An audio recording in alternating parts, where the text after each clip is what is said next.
cosas que se miden en Ciudad de Buenos Aires y a nivel nacional son distintas para tomar el valor de la canasta. Por eso también es cierto que a veces varía por esto.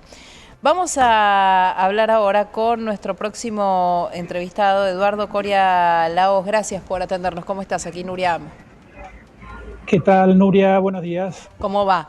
Bueno, a ver, hablemos del número de la inflación, el número que arrojó ayer la ciudad, que muchas veces se proyecta respecto a lo que puede llegar a ser el IPC a nivel nacional. ¿Vos ves que finalmente, tal como aspiraba el gobierno, va a terminar perforando hacia abajo este 4% o no?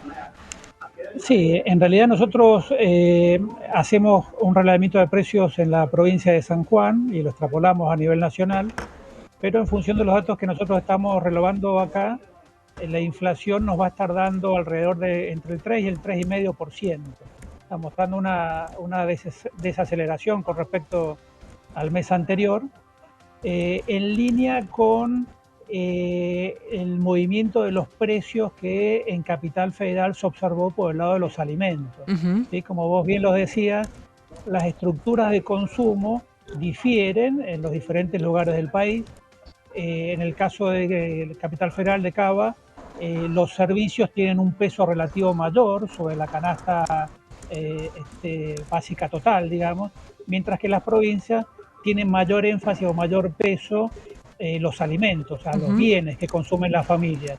Entonces, es de esperar que, como los servicios han estado aumentando por la liberación de las tarifas y por los ajustes que se van dando, la componente que está bajando es la parte de alimentos, digamos, y eso impacta más en la provincia que los números de capital. Por eso seguramente en el resto del país vamos a tener una inflación por debajo del 4%. Ujú. ¿Esto alcanzaría como para decir, porque ayer mucho se hablaba de que el gobierno había aflojado en el ajuste y por eso costaba tanto bajar la inflación? ¿Alcanza este número? A ver, recordemos que una inflación del 4, del 3,5 o del 3% mensual sigue siendo una de las inflaciones más altas del mundo. Ujú. ¿Sí? Para que tengas una idea, Estados Unidos hace ya prácticamente 18 meses que viene batallando con una inflación que el año pasado fue del 9% anual Ujú. y que ellos están tratando de que llegue al 2% anual. Nosotros estamos trabajando con los mismos números, pero a nivel mensual, está Ujú. multiplicado por 12. ¿Sí? O sea que todavía estamos con un desarreglo muy grande en las variables macroeconómicas del país, y hasta que podamos llegar a un valor razonable, y cuando me refiero a razonable son inflaciones como las que tiene Uruguay, Chile, Perú, digamos, los países de la región, que tienen inflaciones del 2, 3, 4% anual, Mm. todavía nos va a faltar bastante. Ujú. Estamos bien encaminados, pero bueno, obviamente hay que sacar todavía muchas piedras del camino para poder llegar a ese nivel de inflaciones, entre comillas, medianamente aceptable. Ujú. ¿El gobierno va a poder abrir el cepo? Sí, pero no este Sí. año. Definitivamente eso también es un lastre que viene arrastrando la economía, que recién lo vas a poder estar liberando en el segundo semestre del año que viene, Ujú. por dos razones. Una, por el temor que tiene el gobierno de que las variables se les vayan de las manos, digamos. O sea, el trabajo que vienen haciendo a nivel monetario es muy bueno, pero es muy bueno dentro del corset monetario que tiene la economía argentina. Y Ujú. el temor que ellos tienen es sacar ese corset y que pierdan el manejo de variables claves, fundamentalmente si tenemos en cuenta que de acá a 6 meses vista, Argentina ya empieza nuevamente con un proceso eleccionario. Ujú. Y no creo que el gobierno quiera tomar el riesgo de liberar estas variables monetarias previo a un proceso eleccionario. Es muy probable que esto lo veamos recién para el tercer o cuarto trimestre del año 2025. Ujú. O sea, ¿y crees que el resultado de las elecciones, por ejemplo, en ese sentido puede influir a la decisión que tome el gobierno, como la política y la economía todo el tiempo se van como retroalimentando?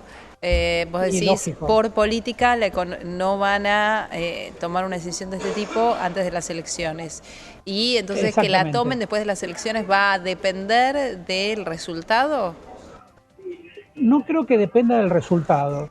pero sí no creo que quieran asumir el riesgo político de hacer un cambio económico tan profundo. ¿Sí? De hecho, vos recién comentabas un poco al pasar que es como que el gobierno ha liberado un poco algunas variables monetarias. Y de hecho, es la realidad. Y no es que las haya liberado un poquito, las ha liberado un montón. ¿Por qué? Porque hasta el mes de julio, casi te diría mediados de agosto, venía con una restricción monetaria muy fuerte en la economía.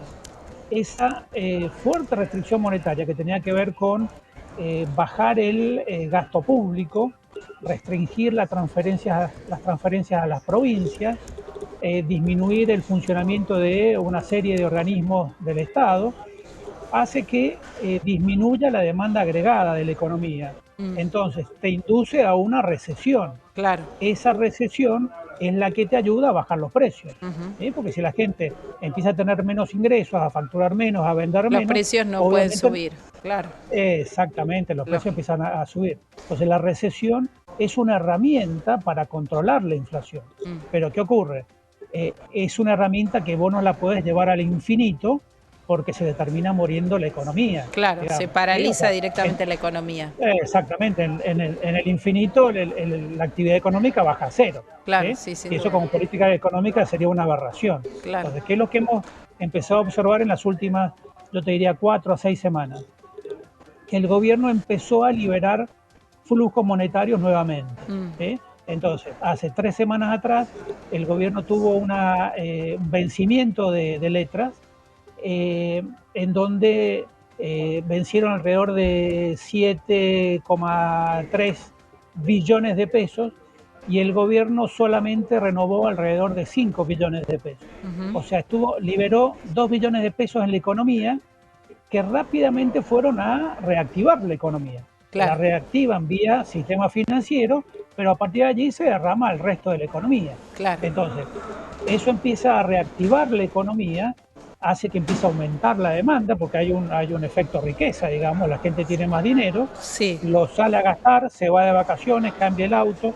De hecho, por ejemplo, vimos que el mes de julio repuntó notablemente La las industria ventas del automotriz. sector automotriz, por Sí. ejemplo. ¿Sí? O sea, Sí. eso no es casual ni es mágico, sino que es una reacción propia de los incentivos que el Ministerio de Economía está generando. Claro. Mañana miércoles, por ejemplo, hay otro vencimiento de letras del Tesoro por alrededor de 5 billones de pesos y habría que ver qué va a hacer el Estado, el Tesoro. Claro. Si va a renovar los 5 billones, si va a tomar deuda por 6 o si va a renovar solamente por 4 y va a liberar 1 billón de pesos más. Entonces, en función de lo que ocurra, vos lo que vas a tener es más o menos flujo monetario en la economía y a partir de allí más o menos reactivación económica. Bien, ¿Sí? Con bien. lo cual, realmente ha habido un cambio en la política monetaria que no se ha anunciado, que no se ha dicho, que no se ha declarado, pero que en los papeles está ocurriendo. Eduardo Coria Lagos, gracias por este contacto. No, al contrario, gracias a ustedes. Que tenga muy buen día. Hacemos una pausa, ya venimos. Quédate en Canales.